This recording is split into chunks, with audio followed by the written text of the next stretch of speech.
think I can move closer. So here you have it.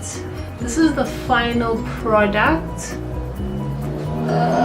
Hair's kind of big. I feel like my hair looks smaller on screen versus live. I don't know why, but it's a bit bigger than it looks, and it doesn't really, like, it's not fully stretched, and that's fine because I just stretch it enough for me to actually be able to work on it better. There's still a lot of potential for stretching, but I'm happy with as much as I've done.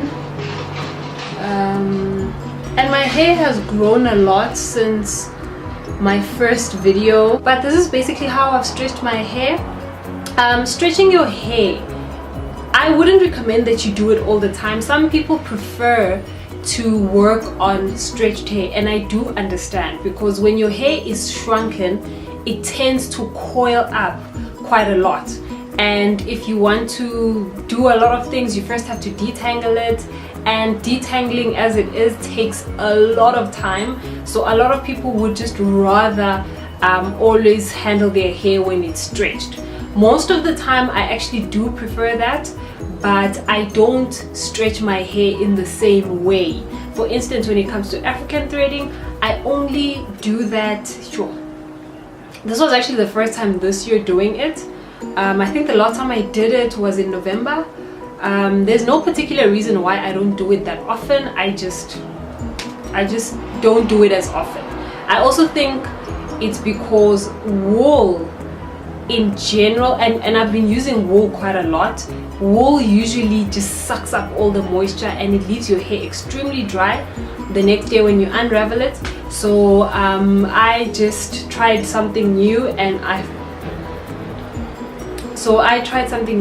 found that using fiber instead of wool has really helped me quite a lot, and I'm going to continue to use fiber when I do it again, and I'll see what other methods I can try that might help me to retain more moisture. But I've used thread, I've used wool, I've used an old pantyhose, and all those methods I've realized that they really leave my hair dry.